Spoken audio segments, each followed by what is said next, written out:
En esta oportunidad vamos a desarrollar lo que corresponde a las micosis superficiales. Para estos efectos, la exposición lo hemos dividido en dos partes, la micosis superficialis 1 y la micosis superficial 2.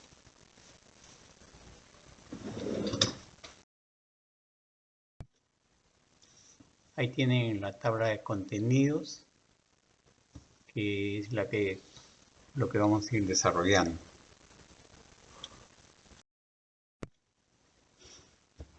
¿Qué cosas son las micosis superficiales? Son infecciones, como ustedes saben, producidas por diferentes hongos patógenos, capaces pues de invadir estructuras de nuestro cuerpo que están queratinizadas, como la piel, los pelos, las uñas y también las mucosas. Es solamente una invasión superficial, no invaden profundamente y lógicamente van a generar una reacción inmunitaria mínima o nula por parte del huésped. Ustedes se recordarán también que existen las micosis profundas, que no es motivo de la exposición. Ustedes ahí tienen una clasificación de las micosis profundas, en micosis subcutáneas, sistémicas, las micosis subcutáneas en dos grupos, la corotricosis y cromoblastomicosis, y las micosis sistémicas en histoplasmosis, paracoccidioidomicosis y coccidioidomicosis. Temas que ustedes lo van a abordar probablemente en otra asignatura. Para los efectos de las micosis superficiales, estas se van a constituir en dos grupos, las que comúnmente las conocemos como las verdaderamente superficiales, que comprenden las dermatofitosis y la candidiasis, y aquel otro grupo que está dentro de lo que se llaman las superficiales propiamente dichas, en las cuales vamos a ver la pitiriasis versicolor, la tiña negra, la piedra blanca y la piedra negra.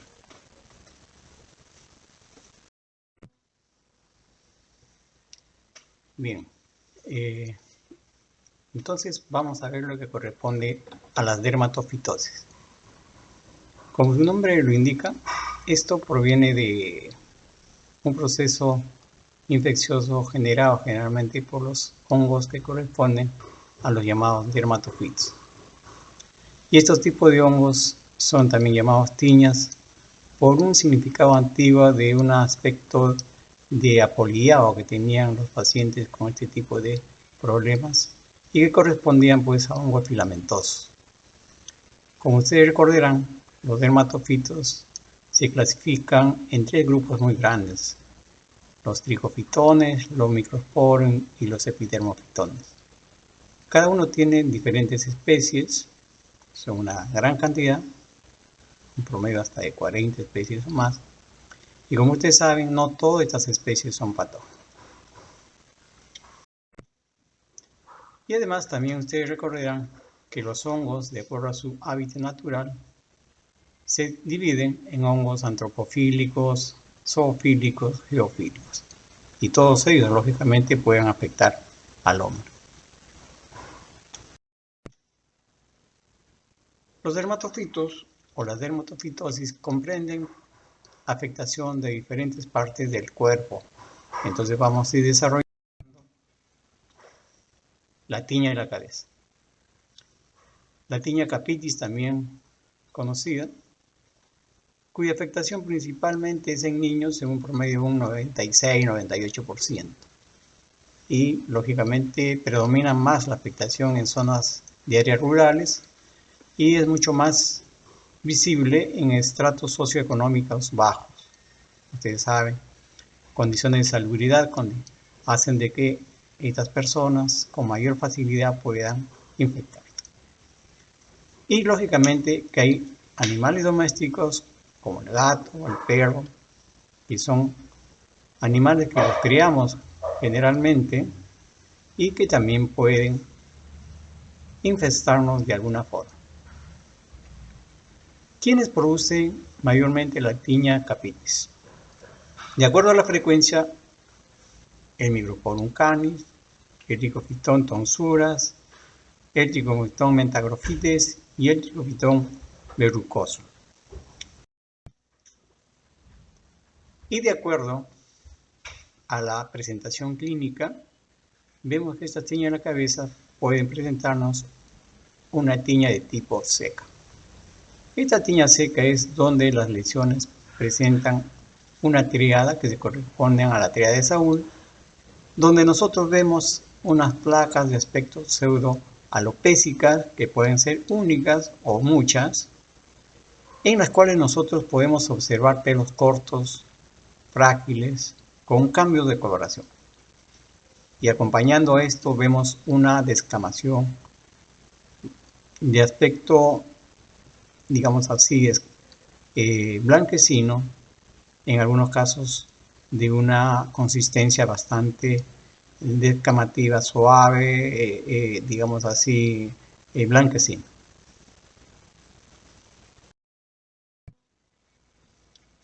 Bien, dentro de estas tiñas de tipo seca, tenemos la presentación microspórica. Esta presentación microspórica tiene una característica clínicamente de que observamos una placa de gran tamaño que está rodeada de otras más pequeñas. Es bastante, digamos así, notorio, se puede visualizar y ustedes pueden ver una placa grande y a su alrededor unas placas más pequeñas, característica de esta tiña de tipo microspórico. El pelo, en este caso, se rompe a diferentes milímetros sobre el cuero cabelludo parasitado y la afectación es generalmente de tipo ectoendotilis, es decir, afectan tanto la parte externa e interna del pelo. Aquí vemos, miren esta afectación interna y aquí también la parte del pelo con la afectación externa o ectoendotilis. Generalmente tiene un color de tipo blanco grisáceo.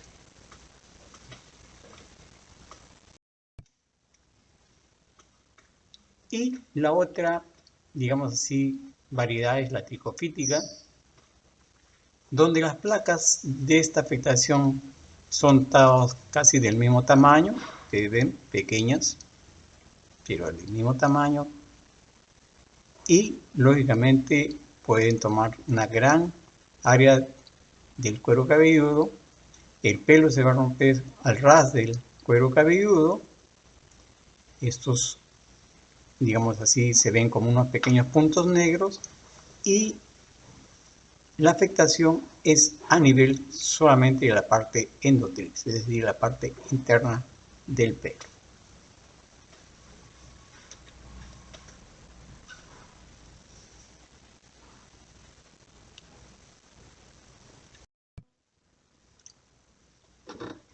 Muy bien.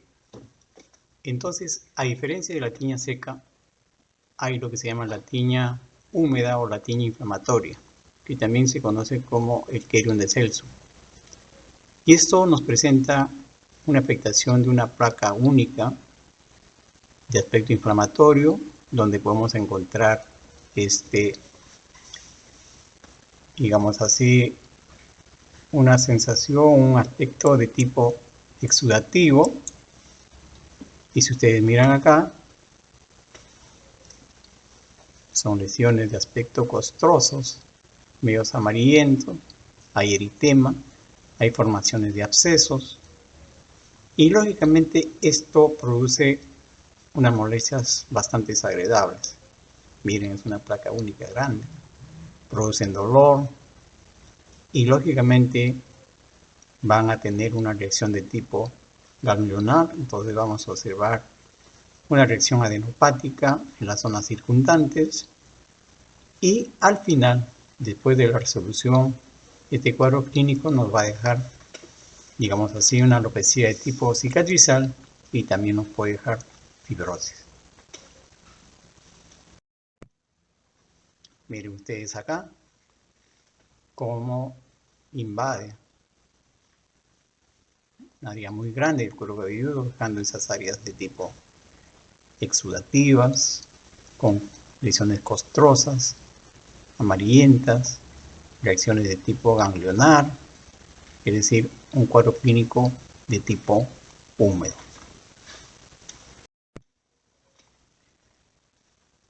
En cambio, hay también, digamos así, la tiña fábica.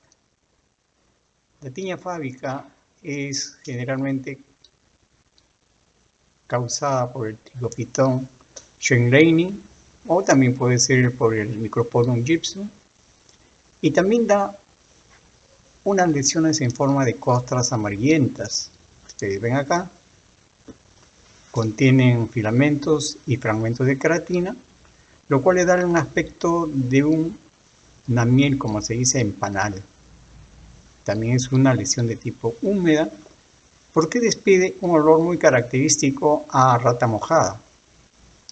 Y como ustedes ven acá, después de este cuadro clínico también deja bastantes áreas de tipo de alopecias de aspecto cicatrizado.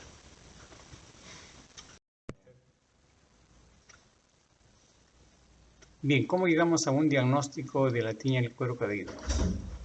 Esto se puede hacer con varias oportunidades. Uno es el examen micológico directo, es decir, yo tomo una muestra de la lesión con, digamos así, una hoja de bisturí y eso lo llevo a una lámina al cual le agrego hidróxido de potasio que puede ser del 10 al 40% y después le pongo una laminilla encima y después lo puedo ver en el microscopio. Y eso me va a dar una precisión de levaduras, apreciación de hifas, esporas, etc. Eso ya me da una idea de qué tipo de hongo puede ser. Y el otro paso es que puedo llevar a cultivar digamos así, esta muestra. Entonces uso los cultivos con Dextrose saburó, Agor saburó, etc. Y me va a dar la identificación del tipo de hongo que me está haciendo el cuadro clínico. Y la otra ayuda es la luz de Wood. La luz de Wood es una lámpara que prácticamente me va a emitir una luz y que al contacto con la zona dañada me va a emitir una fluorescencia que va a depender del tipo de germen que me está colonizando la lesión. En este caso, por ejemplo, si se trata de una tiña microspórica, me va a dar una fluorescencia de color verde amarilla. Entonces estas son las tres formas o las tres ayudas diagnósticas que podemos usar cuando no tenemos una evidencia clínica de la lesión.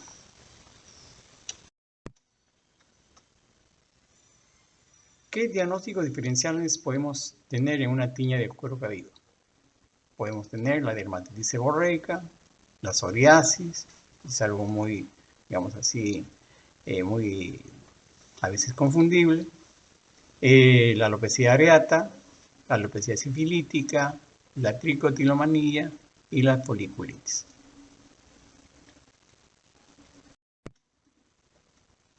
¿Cuál es el tratamiento que podemos hacer en una tiña de cuero cabelludo? Podemos usar varios medicamentos. Estos son, por ejemplo, los más usados, la grisofulmina, una dosis de 10 a 20 miligramos por kilo de peso. Ustedes tienen ahí los datos, un promedio de 8 a 12 semanas. Este es un medicamento que, si bien es cierto, ya no está en el mercado, pero sí se puede mandar a preparar. Y sobre todo, se utiliza mucho en niños. En niños va muy bien este producto.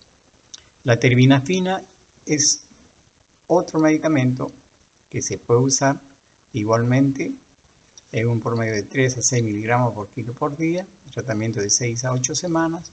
Y es un medicamento que también lo podemos usar en los niños, sobre todo en los más grandecitos.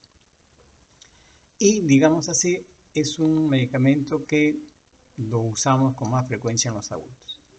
Y el itraconazol igualmente es otro producto que lo usamos mayormente en adultos, a una dosis de 3 a 5 miligramos por kilo por día, por un promedio de 4 a 6 semanas, o también lo podemos usar en pulsos de 400 miligramos, es decir, dosis completas, y lo podemos usar en una forma de pulsos que son, digamos así, tratamientos que tienen la administración de esta cantidad cada 3 a 4 semanas. Adicionalmente, nos podemos también, digamos así, ayudar con los champús. Por ejemplo, el champú de pitirionato de zinc al 2%, el champú de ketoconazol al 2 o 5%, el disulfuro de selenio, que también es otro champú, al 2 o 5%, nos van a ayudar bastante. El aceite salicilado al 2 al 4% lo podemos usar cuando queremos decostar o cuando tenemos áreas muy resecas, muy costrosas y queremos limpiar.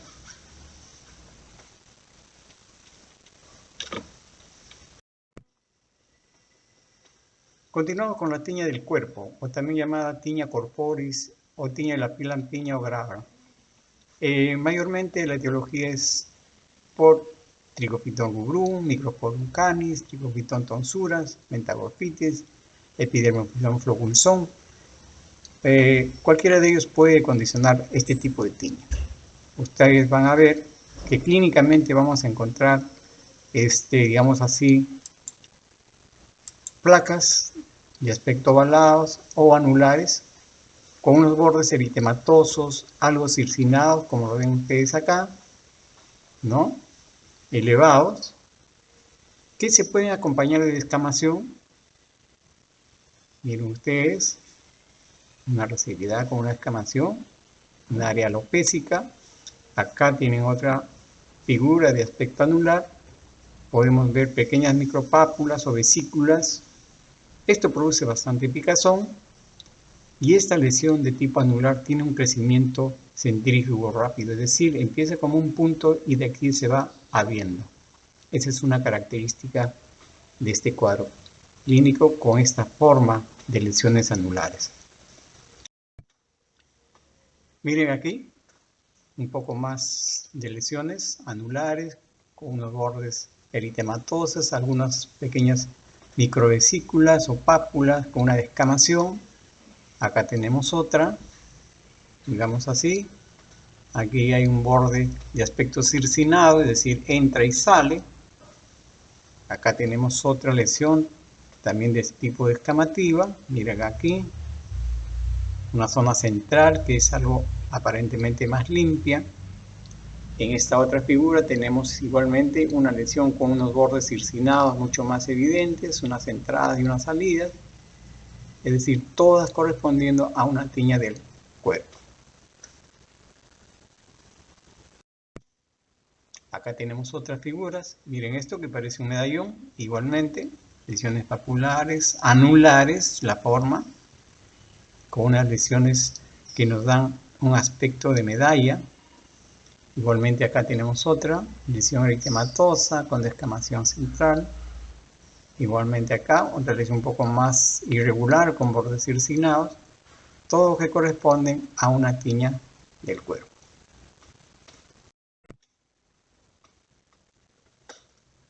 Hay una tiña un poquito particular que es la tiña imbrincada o chimbeleo, o le llaman también de toquelao, que no es muy frecuente en nuestro medio porque esto se ve frecuentemente en otros lugares. Esto de todas maneras para que ustedes tengan en cuenta que es producida por el Trichophyton concentricum y condiciona la presencia de escamas, y son unas escamas adheridas por sus bordes dispuestas de una forma concéntrica, como pueden ver acá.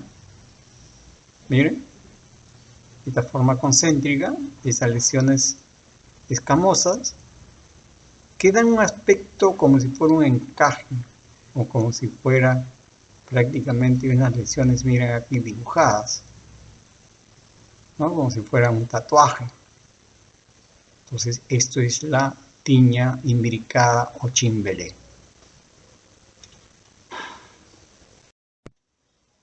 Igualmente, ¿cómo llegamos al diagnóstico?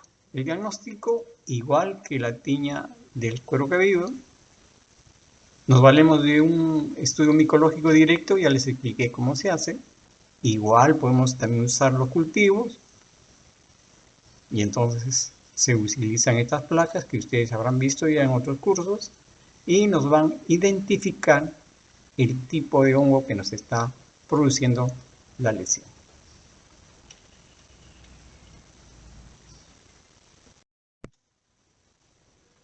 ¿Qué diagnósticos diferenciales podemos tener en la tiña del cuerpo?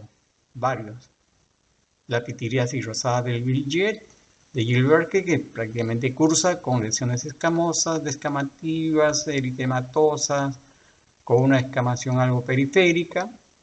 Los cuadros de psoriasis, como el que tenemos acá, con unas plaquitas más eritematosas, descamativas, como ven acá, miren.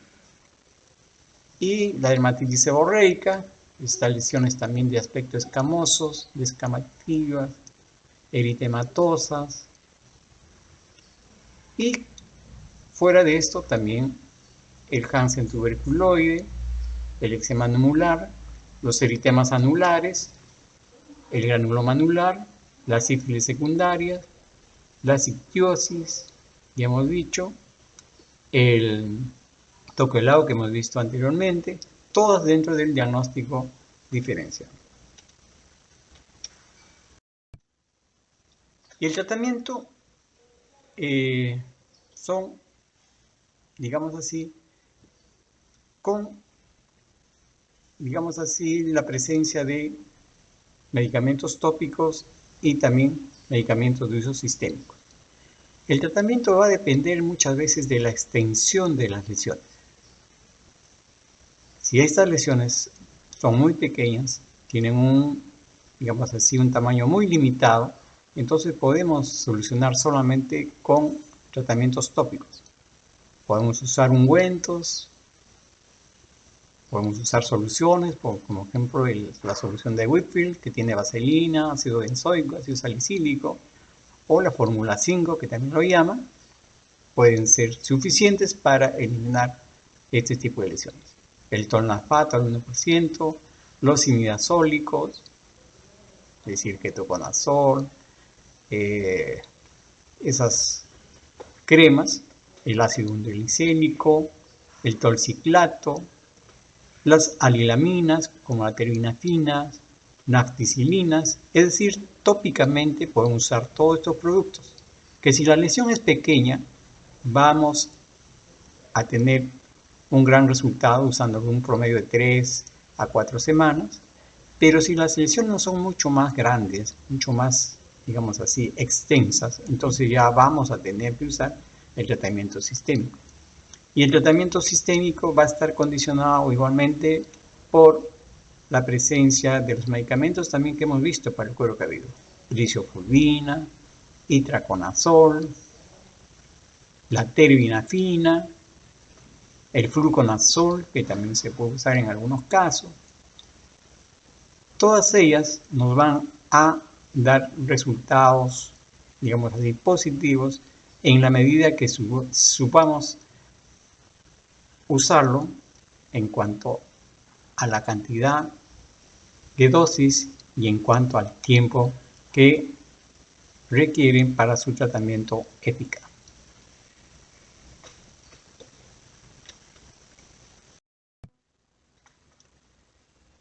Muy bien.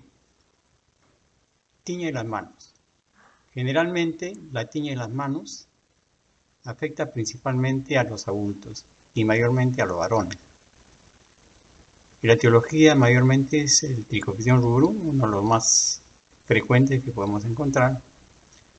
Y clínicamente vamos a ver que hay una afectación de la palma de las manos, con la presencia de una placa de aspecto eritematosa, algo reseca, descamativa, es decir, una piel que se engruesa, es decir, una piel hiperqueratósica, y que a veces podemos encontrar también una presencia de vesículas y pequeñas ampollas, es decir, una reacción inflamatoria.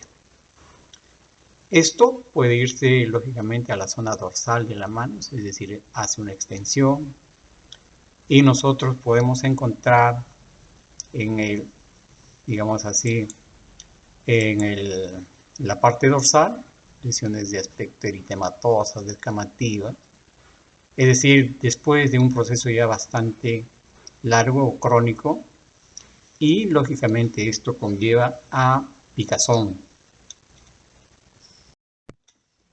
Miren acá, esta resequedad, esta descamación, los pliegues se hacen más acentuados, y como les decía, también presencia de estas lesiones vesiculares en algunos zonas, algunas pequeñas pústulas, todo relacionado con este problema micótico.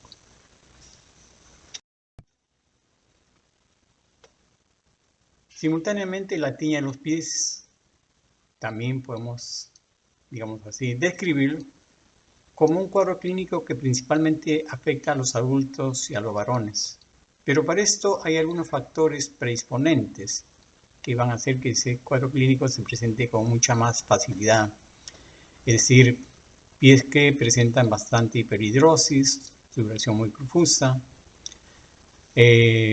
alguna predisposición de personas que usan baños públicos, otros que usan zapatos muy cerrados, oclusivos, algunos que condicionan mucho calor en los pies, se abrigan mucho con el uso de zapatillas, zapatos muy, digamos así, muy acolchados, y lo cual van a condicionar también una gran cantidad de humedad.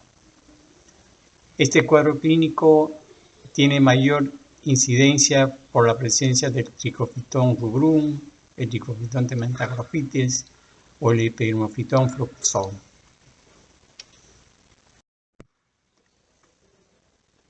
En la tiña de los pies siempre va a haber variedades clínicas. Las variedades clínicas que presentan son tres. Son la presentación de un cuadro clínico de tipo vesículo ampolloso, de otro cuadro clínico de aspecto macerado interdigital y de otro cuadro clínico que tiene el aspecto hiperqueratósico.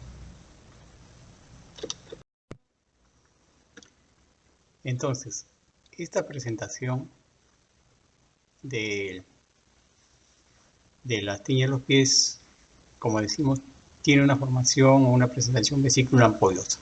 Esta es una forma aguda, digamos así, tiene bastante picazón y afecta generalmente la zona dorsal y la zona de la planta de los pies.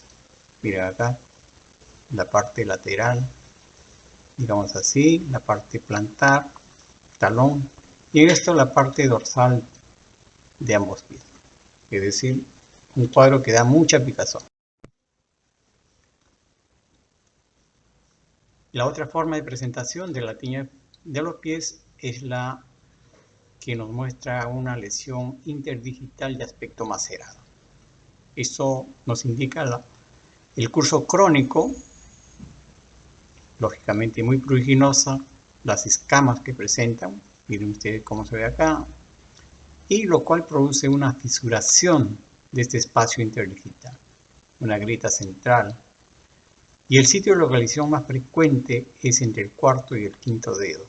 Generalmente es una zona de más facilidad para acondicionar calor y humedad. Y la otra parte, o la otra presentación, es la hiperqueratósica. La hiperqueratósica, que tiene una presentación crónica que afecta la región plantar y la zona de la parte laterales. Como ustedes la ven acá, podemos encontrar escamas, una gran cantidad de escamas y una zona de tipo de engrosamiento o hiperqueratosis. Es decir, esto también produce gran cantidad de picazón. Incluso acá, miren, hay una resequedad, una descamación. Esta área muy hiperqueratósica nos dicen que es la tercera presentación de esta tiña de los pies. En algunos casos, cuando hay mucha picazón y a veces las personas no soportan, viene el problema del rascado. Y este rascado nos puede condicionar una impetigización de la zona. Miren ustedes acá, zona exudativa, tranquilamente, y nos forma una reacción de tipo de erisipela en algunos casos, que vamos a tener que combatirlo con el uso ya de antibióticos para estos tipos de complicaciones de esta tiña de los pies.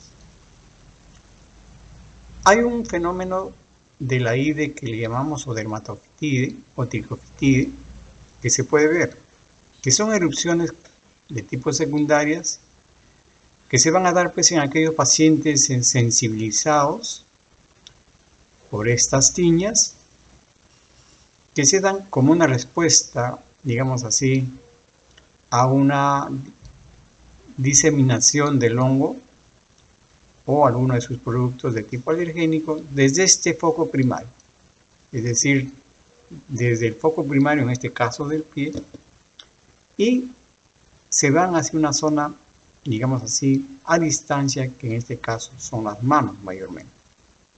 Entonces, en las manos tenemos una reacción inflamatoria, que se van a ver vesículas a manera de una deshidrosis, puede haberse descamación y lógicamente esto conlleva bastante prurito.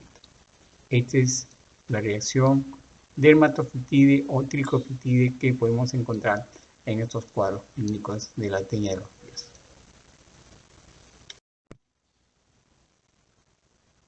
¿Cuál es el diagnóstico que se hace tanto en la tiña de los pies como el de las manos? El diagnóstico, como los anteriores diagnósticos que hemos visto para tiña de corporis, etc., es también en base al examen directo y también la ayuda con los cultivos.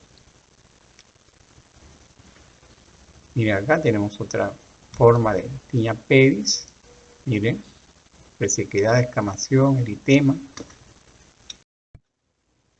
Y el diagnóstico diferencial, tanto para la tiña de las manos como la tiña de los pies, está dado por varios cuadros clínicos. En el caso de tiña de las manos, podemos tener un diagnóstico diferencial con la dermatitis de contacto, con la deshidrosis, con la psoriasis, con el eczema nubular. En el caso de la tiña en los pies, podemos tener un diagnóstico diferencial con la candidiasis, con la dermatitis por contacto, con la psoriasis, con una reacción de sífilis. El eczema nubular también se puede tomar como un diagnóstico diferencial, que la queratolisis punteada y la queratodermia plantar. ¿Cómo hacemos el tratamiento de estos cuadros clínicos? También, como dijimos anteriormente, puede ser un tratamiento tópico si las lesiones son muy pequeñas, muy mínimas, y sistémico si en caso el cuadro clínico es mucho más extenso, mucho más agudo, mucho más, digamos así, complicado. Entonces podemos echar mano al tratamiento sistémico. Los tópicos y los sistémicos son muy similares a los usados en las tiñas del cuerpo y, lógicamente, lo que vamos a tener en cuenta son también las indicaciones de las medidas higiénicas, es decir, recomendar al paciente el evitar el uso de calzado de material sintético, que no sean, digamos así, zapatillas muy gruesas, con mucho, digamos así, acolchamiento, con sustancias sintéticas, muy apretadas, lo cual van a hacer de que los pies suden más, concentren más humedad, concentren más calor. Hay que evitar eso. Y lógicamente que todo lo demás ya viene de acuerdo al uso de los medicamentos que hemos mencionado. Cuando lógicamente hay una complicación, como hemos visto, hay una impetigización, hay una reacción a veces hasta de tipo celulítica, ya entonces emplearemos el uso de antibióticos.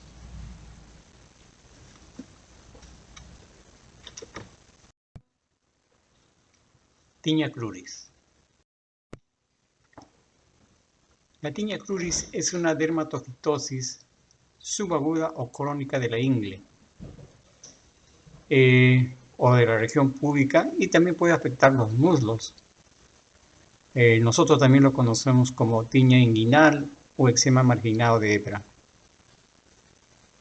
La etiología y epidemiología de este cuadro clínico mayormente es en adultos, tanto en varones como en mujeres, de repente un poco más en los varones.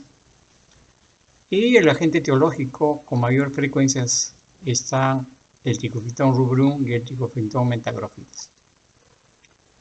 Lógicamente que para que ocurra esto también hay ciertos factores predisponentes. Por ejemplo, un ambiente caliente y húmedo, el uso de ropa apretada, sobre todo en las damas y en los varones también.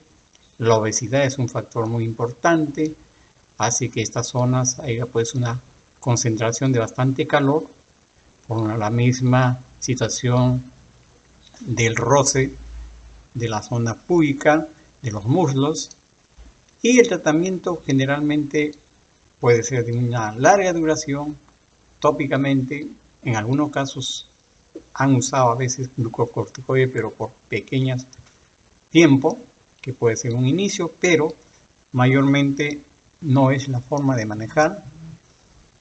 Y entonces vamos a tener un cuadro clínico de larga data. Generalmente hacemos una anamnesis y el paciente va a referir que tiene muchos meses, incluso años con este cuadro clínico, con periodos de exacerbación, periodos de remisión, y a veces tienen antecedentes de una tinea pedis o que generalmente han venido ya cursando anteriormente con un cuadro de tipo similar. En algunos casos el paciente solamente concurre cuando hay mucha picazón, muchas molestias. Y cuando nosotros hacemos el examen clínico de estos pacientes, encontramos lógicamente que a veces hay una cierta relación con que el paciente trae también una onicomicosis en los pies, puede también a veces traer una tinea de pedis, y entonces como algo referencial. Y cuando a este paciente lo examinamos, encontramos placas de gran tamaño, de aspecto descamativa, bien delimitadas, de un color, digamos así, rojizo. En algunas se ven de un color medio marrón, con un borde, que ustedes miren acá en esta lámina. Este es lo que le llaman el eritema marginado, por eso que tiene también ese nombre. En algunos casos podemos encontrar pápulas, pequeñas pústulas, sobre todo en las zonas, digamos así, de los bordes. Y toman pues la zona inguinal, toman la zona de los muslos, pueden extenderse hacia la zona posterior, a la zona de las nalgas. Lo que sí es bastante, digamos así, importante es que muy raramente toman la zona del escroto y la zona del pene.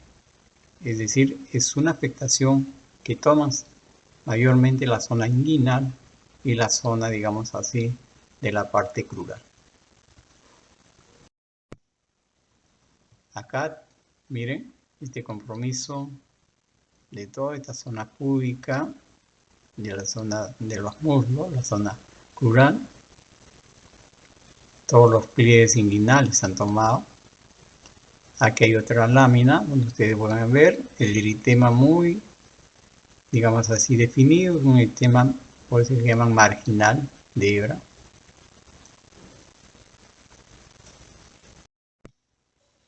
El diagnóstico diferencial, lógicamente, por la presentación de eritema, de descamación en las ingles, es con el eritrasma, con el intertrigo, con aquel intertrigo por cándida, con una psoriasis inversa, con una pitiriasis versicolor, con una histiocytosis de la célula de Langerhans. También en algunos casos también entra un diagnóstico diferencial con una dermatitis de tipo seborreica. Y el tratamiento también va a depender, como veníamos diciendo antes, si la placa es muy pequeña, el área afectada es muy pequeña, el tratamiento tópico será suficiente. Pero si no, vamos a tener que administrar el tratamiento sistémico. Igualmente, para el tratamiento tópico podemos tener el uso de las alanaminas tópicas como la terbinafina, los imidazólicos como el cotrimazol, como el ketoconazol, la ciclopiroxalamina tópica. Y cuando las lesiones ya son extensas, como les decía, y el tratamiento tópico no es lo suficiente, entonces ya podríamos usar terbinafina, itraconazol, fluconazol, es decir, todos aquellos medicamentos por vía sistémica que van a darnos un buen resultado. Pero, lógicamente, si hay factores de predisposición, lógicamente tenemos que descartar también que este paciente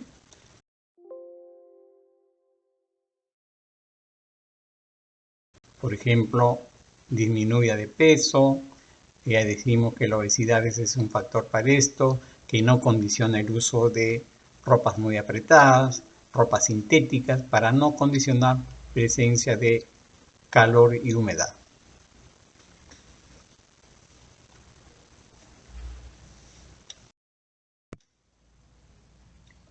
Muy bien, el otro punto es la tiña en la barba. ¿Qué cosa es la tiña en la barba? Es igualmente una tricomicosis dermatofítica que está sentada en la zona del bigote, de la barba, y que también pues, compromete el tallo piloso. En algunos casos se denominan también psicosis de la barba. Ya saben que esto solamente pues, se da en adultos, solamente en varones, y los responsables mayormente son el Trichophyton mentagrophytes, el Trichophyton rubrum. Es no muy frecuente, pero también lo podemos encontrar. Y se da mucho, se dice, en aquellas personas que trabajan mucho en la granja. Y el cuadro clínico va a presentarnos síntomas como la picazón, en algunos casos dolor, una sensibilidad al tacto. ¿Por qué? Porque estas lesiones de tipo cutáneas nos van a presentar lesiones que semejan mucho a una alteración folicular. Es decir, folículos rodeados de pápulas o pústulas de un color rojizo que a menudo tienen una exudación, forman costras y los pelos se aflojan, pierden, digamos así, estabilidad y fácilmente se pueden desprender. Es decir, nos forman lesiones muy similares a lo que vimos en el Kerium de Celsum, es decir, lesiones muy purulentas, como si fueran muy similar a lo que vimos en el tiña del cuero cabelludo. Entonces, la afectación es toda esta zona del bigote y de la barba. Muy rara vez en las zonas de cejas, y más frecuentemente esta es el área de afectación. Acá tenemos otras imágenes, fíjense, la zona del bigote, estas lesiones papulares, pustulosas, que cualquiera que vea se puede equivocar simplemente con una simple foliculitis. ¿No es cierto? Dan tratamiento para esto o no va a mejorar hasta que no haga un diagnóstico adecuado que se debe a un proceso de tipo micótico, y entonces ustedes con tratamiento antimicótico podrán solucionar el problema de este cuadro clínico. Acá igualmente miren cómo tiene la lesión, área de tipo pustulosa en el labio superior que está afectando toda la zona del bigote, ¿no? Ya les decía que los pelos se pierden estabilidad, se vuelven flojos y se caen. Es decir, muy similar a lo que vimos en el Kerium de Celsum, que era del cuero cabelludo. El diagnóstico diferencial, lógicamente, de esta foliculitis de la barba, esta foliculitis por Staphylococcus aureus mayormente, el furúnculo es otro diagnóstico diferencial, el anthrax, el acné vulgar, la rosácea, la pseudofoliculitis. Y el tratamiento mayormente es con terbinafina. Generalmente es un tratamiento que puede durar 6-8 meses, a veces hasta 12, va a depender de la afectación. La gliciofulvina también se puede usar en una dosis de 10, 12 hasta 20 miligramos por kilo de peso en el adulto.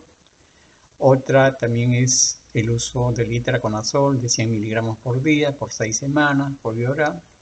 Y lógicamente esto se puede ayudar con la limpieza, con el uso del agua y jabón, o también la limpieza de estas zonas costrosas con sulfato de cobre o sulfato de zinc al 1/1000, o el permanganato de potasio, que también se puede usar al 1/10.000, que son buenas alternativas de ayuda para que podamos solucionar este problema dermatológico.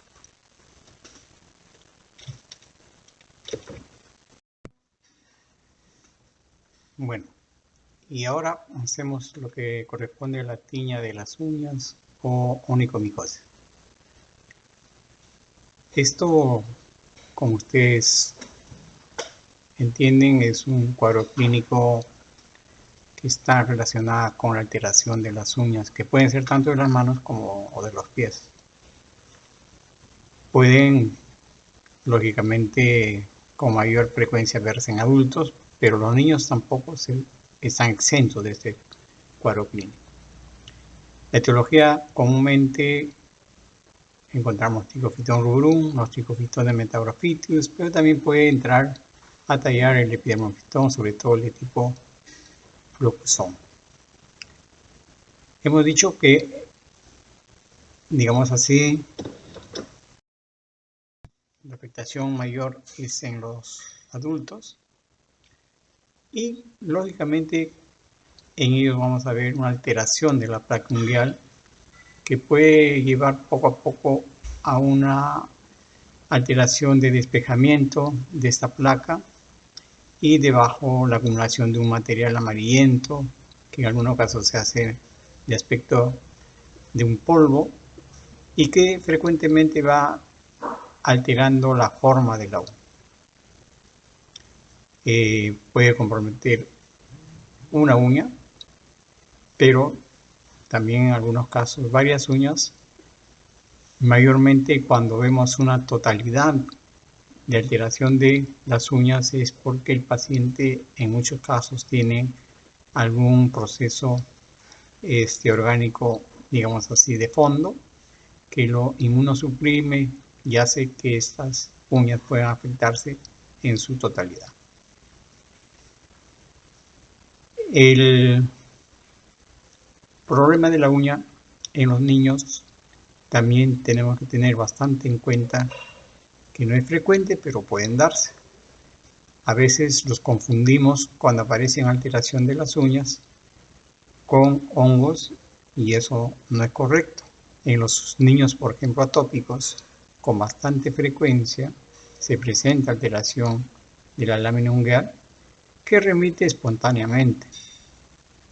Por eso es que tenemos que tener en cuenta mucho este concepto para no dar tratamientos precipitados, sobre todo en niños.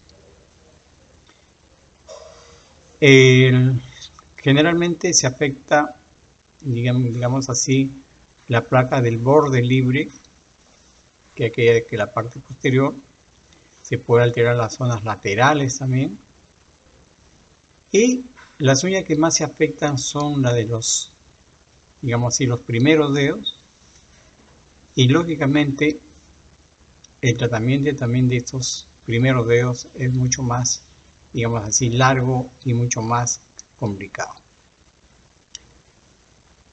En antecedentes tenemos que tener en cuenta para el tratamiento el factor del diagnóstico. Toda lesión en uñas tiene que ser necesariamente previo un estudio micológico. No se puede dar un tratamiento para uñas sin que nosotros tengamos un examen micológico previo.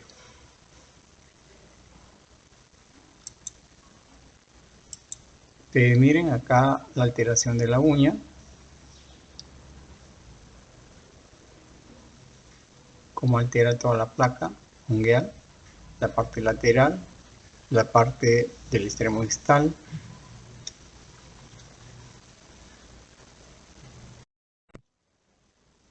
Acá tenemos alteraciones de la parte distal. Esta es una uña que está prácticamente ya bastante comprometida. Igualmente esta de acá.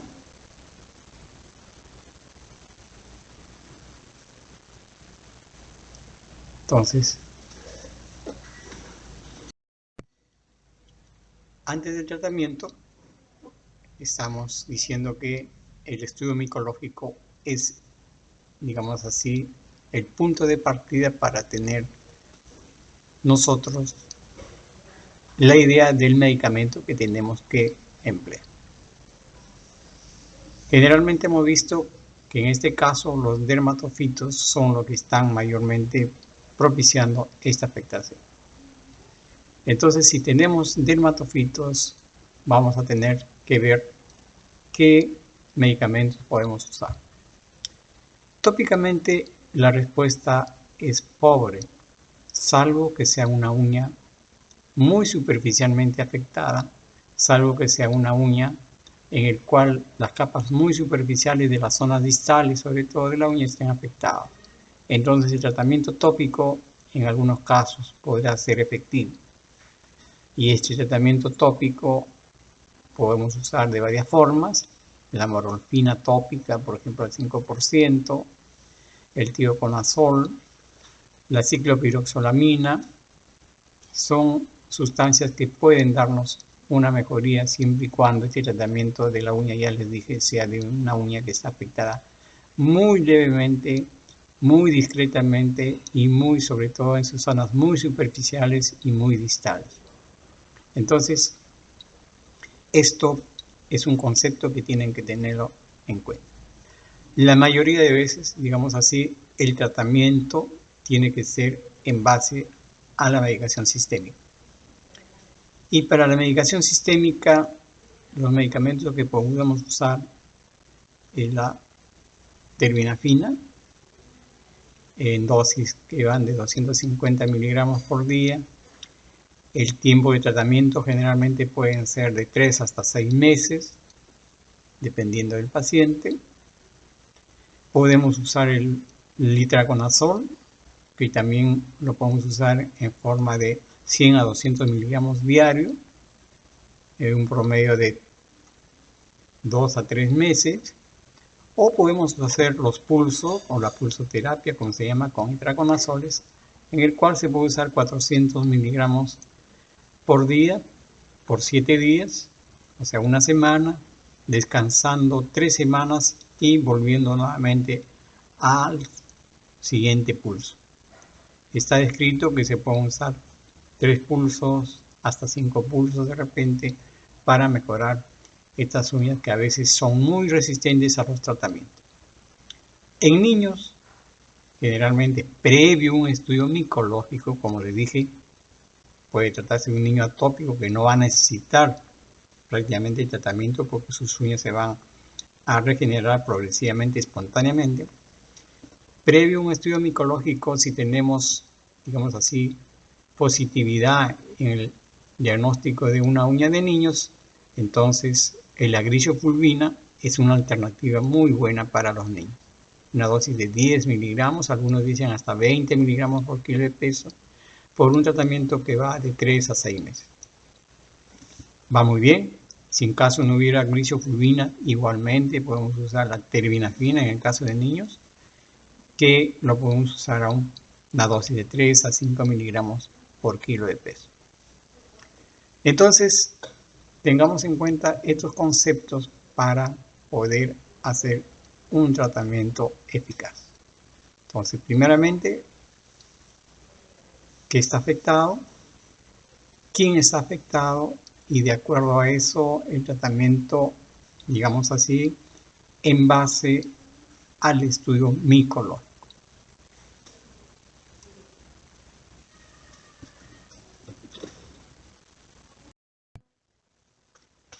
Bueno, ahora la tiña incógnita. La tiña incógnita es una patología que se presenta por el uso inadecuado de corticoides en una lesión de tipo micótica. Es decir, hay todo un cuadro de tipo micótico al cual uno le aplica cualquier tipo de corticoide confundiendo el cuadro clínico. A veces lo puedo confundir de repente con una psoriasis, con eczema de tipo de contacto. Es decir, equivoco el diagnóstico y le aplico corticoide. Generalmente estas lesiones pueden ser sin síntomas, pero en algún momento pueden ya producir picazón, incluso con el transcurso del tiempo pueden tornarse de tipo dolorosos. Es decir, yo le voy dando un tratamiento equivocado y voy enmascarando la lesión.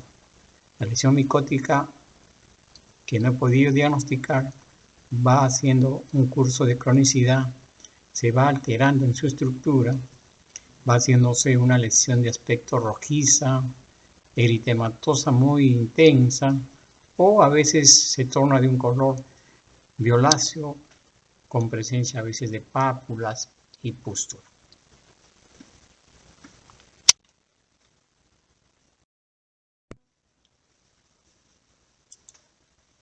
Entonces, como vemos, esta imagen corresponde a esta tiña incógnita. Entonces vemos acá, miren esas lesiones eritematosas, resecas, algo hiperqueratóxicas, algunas pequeñas pústulas, es decir, una lesión prácticamente de tipo micótica, pero que se ha alterado por el uso de corticoides.